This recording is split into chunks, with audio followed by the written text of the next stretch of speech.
It's bad, man. And I mean, listen, they just going to have changes next season. He bears a lot of culpability in this situation. Yep. You had a 2-0 lead against the Milwaukee Bucks, and you lost that series 4-2. You were down in an elimination game, Game 7. Yep. You were down 30 at the half. At the half. In your building. This year, facing elimination, Game 6, you're down 30 at the half. 30? The two largest halftime deficits in Suns history has happened on your watch. And to say he bears no culpability is just not true.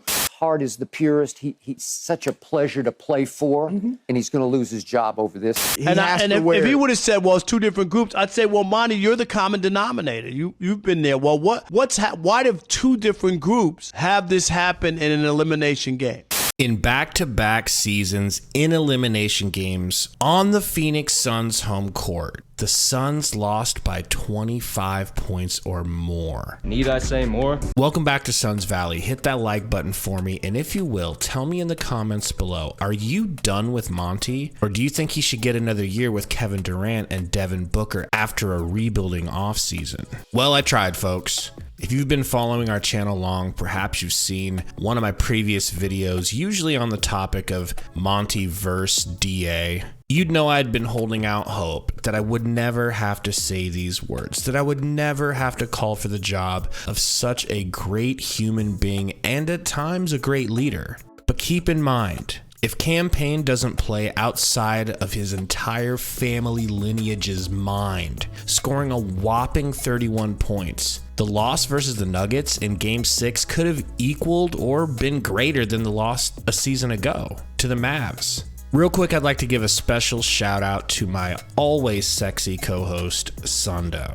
Not only did Sundo accurately predict that the winner of Game 5 in the Suns-Nuggets series would go on to handily win the Game 6 and end the series, but he was way ahead of me in coming to the correct conclusion that Monty Williams simply gotta go. I'm far too lazy to scrub back through all the live streams and find out which episode to pull a clip for you, but take my word for it, he was an early adopter, as they say. Now, to bolster my argument, let me just name some mistakes that Monty has made along the way, off the top of my head. Refusing to play sticks. The Suns could have drafted Tyrese Halliburton, and while that is James Jones' mistake, Monty then doubled down by having zero interest in playing and developing him, until he, quote, started playing more like Dario. Dario, a player that Monty valued so much he would end up trading away for cap space to sign Terrence Ross, another player he would refuse to play until it was too late. Once again, I know James Jones bears culpability as well, but believe me, I want him gone too. We'll talk about that later,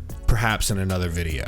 How about Monty's refusal to develop Ayton in his system? I made a living off of parlays last year by having a guaranteed leg always hit, betting that DA would get his points in the first half and fail to get them in the second. Suns fans know that if DeAndre Ayton has 25 points in the first half with the Suns, he's not getting 30 by the end of the game. It's almost as if in the huddle, Monty would beg the players not to keep him going. What about the fact that Monty has been outcoached by a recently fired Mike Budenholzer, whose advice to the Bucks versus Suns was, play random, guys.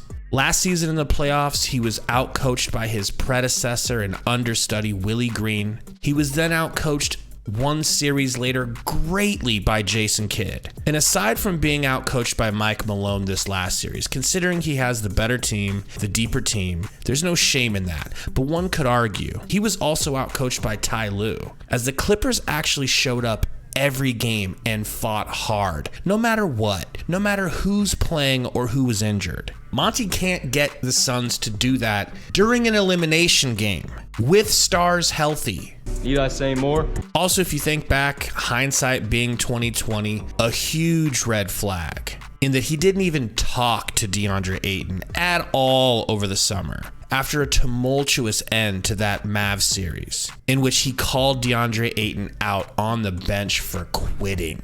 He didn't even try to resolve it, and it led to it happening again. What's the definition of insanity? The Suns need a new voice in the locker room, because apparently Cam Payne is the only player still listening to him. For God's sakes, the Suns gave up 44 points in the first quarter of an elimination game. I'll leave you with this.